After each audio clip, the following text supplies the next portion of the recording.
Welcome to the Voice of the Agent discussion. Now we're going to talk about PropTech and AI. So, some stats, and this surprised me and slightly depressed me. Nearly half of estate and letting agents are not using AI at all. By comparison, only 22% of home movers aren't using AI. So, do you think the property industry has become trapped inside an AI bubble where conference speakers, suppliers and LinkedIn influencers are talking to each other rather than describing the reality? Yes. Go. You want to speak, Claire? Go for it. I kind of do, actually. I do think this.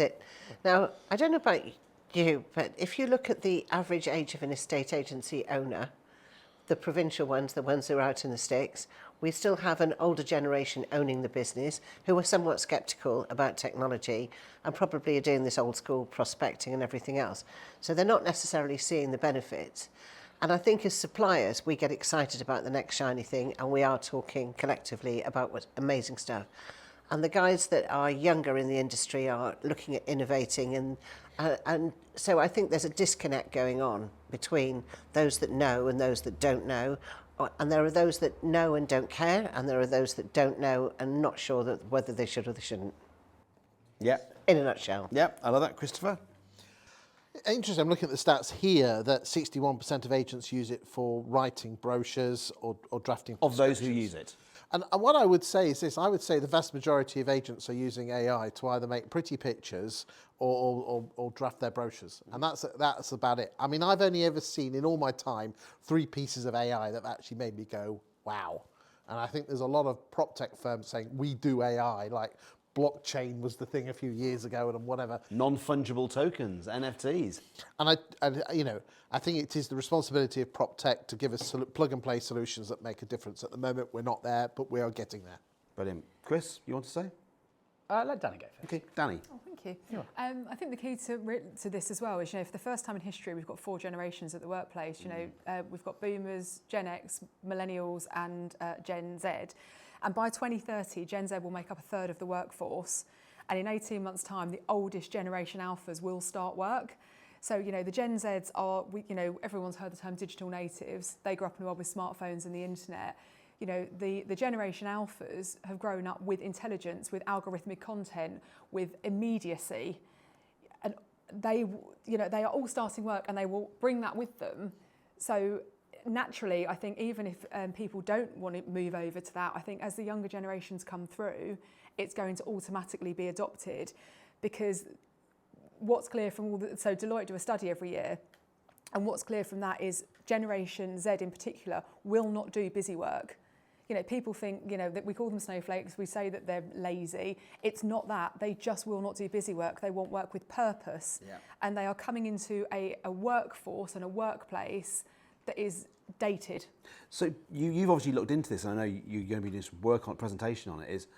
Do you think the older generation that Claire referred to are, I don't mean you're the older generation, just to stress, the older generation that you referred to, Claire. Did you hear me do that sharp intake of breath? Slightly insulting. Do you think the mature business leaders are in any way prepared for the people who are coming into the business and what they understand about tech? I think some are and some aren't. I think we're very lucky in what we do, in the events we go to and the conferences we go to and the agents that we work with. They are by their nature forward thinking. But I think there are a lot of people in the industry, to Claire's point, who either don't know, you don't know what you don't know, or they do know and they don't care. But if they want to sell their business and they want to retire at some point, and in the next 10 years, we will probably have no one of the boomer generation left at work. And they're going to that's a whole different thing, by the way, because they are taking all that knowledge with them. There's a load of good stuff they'll be taking with them that we need to pass down. But I think any part of being a good leader is understanding how to get the best out of your team. 100%. And I think understanding is not pandering. Mm-hmm. So I think, good leaders now, to future-proof their business, should be looking at the younger people and working out how to get the best from all the different generations and get them collaborating and working together. But Chris, I don't need PVS anymore because I can do all my video on AI, can't I? Yeah. Do you want to expand on that? So I think the number's wrong. I think half of agents aren't using AI at all is wrong. 100% of people, 100% of working people are using AI. because how we quantify AI now versus how we would have quantified AI 3-4 years ago is very, very different. If you have a mobile phone, if you use Google, if you use Siri, you use Alexa, you use a Google Home device, you use anything like that, you're using artificial intelligence. Fundamentally, everyone is using it. It's just where you are on that cycle and where you are in your knowledge base.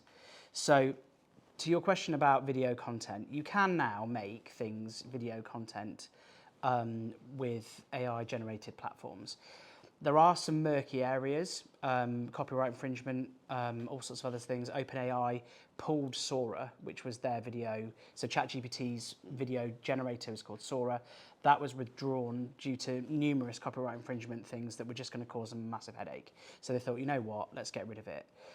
I had this conversation yesterday around what can be done with AI video, because actually at the early part of this, when some of this stuff did launch, we were actually a bit like, oh, this is a bit concerning. Are we going to be made redundant? Is there going to be a future for us? Do we need to retrain, reskill, relook at our business model? And actually, fundamentally, human behaviour and buying behaviour, most of the time, well, all the time, is built on trust. The younger generation, I've got teenage daughters, hate generated stuff. They like real stuff.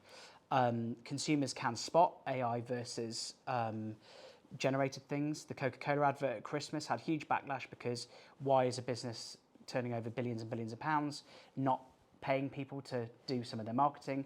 And they actually had some split testing in terms of their advertising. So I think in real terms, there is no real danger to us right now, because the AI can't get up, take a camera to a conference, film it, get reaction, film a stage. And you've said this before to me, Yeah. it's also the quality of the story that you tell. Of course, it's all about storytelling and personal brand. We go back to personal brand. Is this AI content relevant to your business? Is it your office? Is it your people? Is it your? Do you see what I mean? Yeah. I think fundamentally, if we're saying we need to be more honest with our consumer, and we need to be more present in the market, making stuff that isn't relevant to our brand, doesn't look like us, sound like us, feel like us, is that right? And the only other thing I would say about, to Danny's point, is good, in a nice way, that this statistic, I think the stat should be, that over half of agents aren't knowingly using AI. Specifically, we didn't have time for the full question in the question. Sure. The full question is, have you used the generative Fine. AI tools? Fine. Well, so qualified in that way. But I think this is positive, because as Danny quite rightly says, this younger generation are growing up with some of these technologies and they're way more across it. And in a market where you've got millions of 18 to 24-year-olds out of work, there is a significant gap in market where they can be upskilling themselves into these industries, because as a business owner, in every aspect of our business, we try and recruit people who are better, smarter than us at certain things. Otherwise, why would we hire them?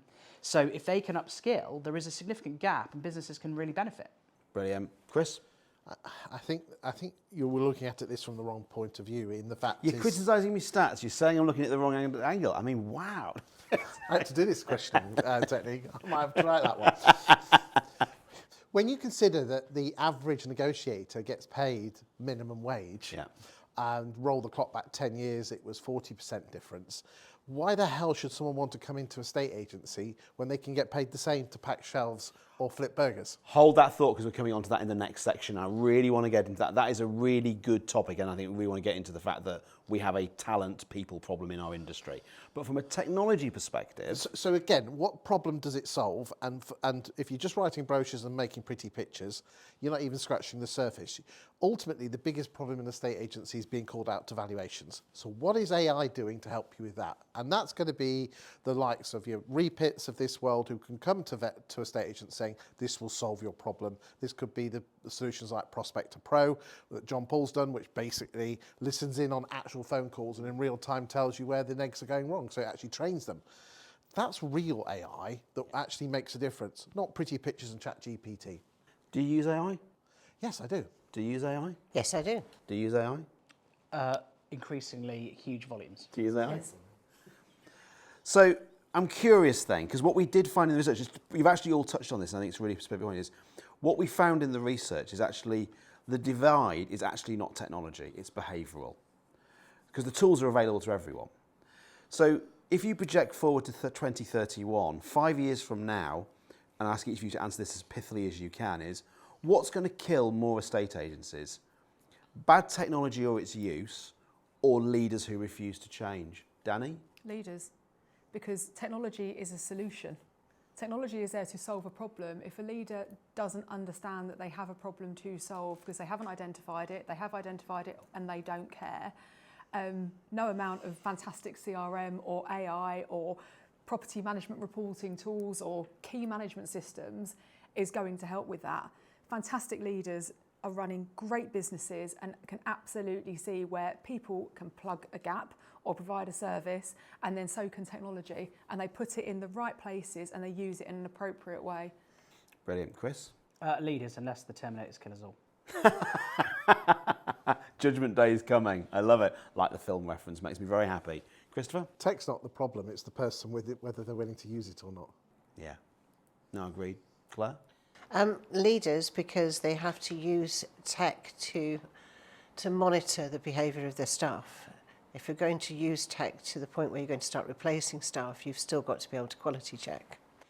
Yeah, and there's a challenge around that. I was talking to a guy who works very high end of AI only last week. I met him for a coffee, and he was spending £750 a day on tokens, which is the currency within AI. He used tokens to basically produce content, and he was spending above his free access, his license use. He was using £750 a day. And we had a long conversation about it because his biggest fear is currently OpenAI just announced it's lost $15 billion in the last year.